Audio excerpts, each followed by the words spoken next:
हम जो अपर असम के हालात हैं उस पर सरकार का ध्यान दिलाना नहीं बल्कि सरकार से जवाब मांगना है। अब तो दायित्व तो बनता है क्योंकि अब समय हिसाब मांगने का है। इतने वर्षों की सत्ता में होने के बावजूद हालात जस के तस नहीं बल्कि बस से बदतर होते जा रहे हैं। अगर हम अपर असम की बात करें तो ये कोई पिछड़ा इलाका नहीं है, ये आप बहुत अच्छे से जानते हैं। ये वही क्षेत्र है जो चाय, तेल, गैस और जंगल से पूरे असम की अर्थव्यवस्था को चलाता है। इन बदले में अपर असम को क्या मिलता है, ये बहुत बड़ा सवाल है, बड़ा प्रश्न खड़ा होता है। बाढ़, बेरोजगारी, बीमारी, उपेक्षा। बाढ़ प्राकृतिक आपदा है, लेकिन आपदा प्रबंधन की जवाबदारी किसकी है? सरकार की। हम तो उस पर सवाल कर रहे हैं। सरकार की स्थायी विफलता है।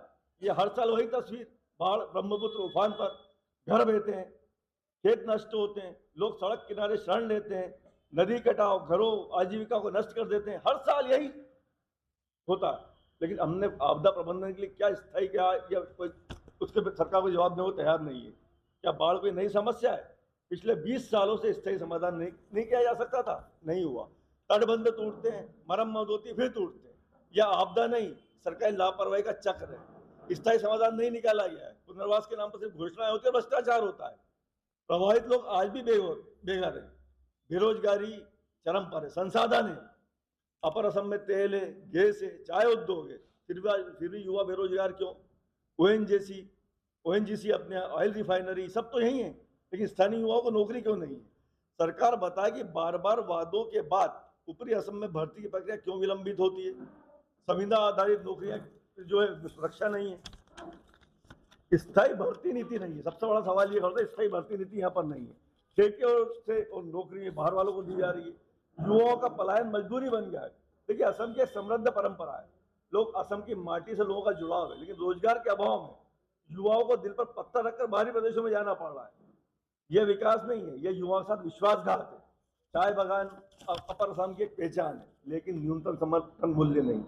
चाय उगाने वाला मजदूर आज भी शोषित है, न्यूनतम मजदूरी से भी कम वेतन मिलता है। कैसे परिवार का पोषण करें? कुपोषण से ग्रस्त, एनीमिया से पीड़ित। क्या चाय के जो मजदूर है वो नागरिक नहीं है? क्या उनका जीवन सस्ता है? चाय से हर वही कमाई होती है, लेकिन मजदूर आज भी झोपड़े में जीता है। ये शर्मनाक है। तेल रिसाव, गैस, ब्लॉट, फिर प्रदूषण। ये दुर्घटना नहीं, ये एक बड़ी लापरवाही का परिणाम है। नदियां जहरीली हो रही है, जमीन बंजर हो रही है, लोग बीमार पड़ रहे हैं। सरकार सवाल है कि आखिर पर्यावरण ऑडिट क्यों नहीं होता है? मुआवजा और स्वास्थ्य जांच क्यों नहीं होती है? कंपनियों को खुली छूट और जनता को बीमारी। ये विकास मॉडल कतई स्वीकार नहीं है। स्वास्थ्य सेवा नहीं है, डॉक्टर नहीं है, डॉक्टर स्टाफ नहीं है, उपकरण नहीं है, दवाइयां नहीं है, लोगों को निजी अस्पताल में इलाज कराने जाना पड़ा। ये सरकारी ढांचा हो चुका है।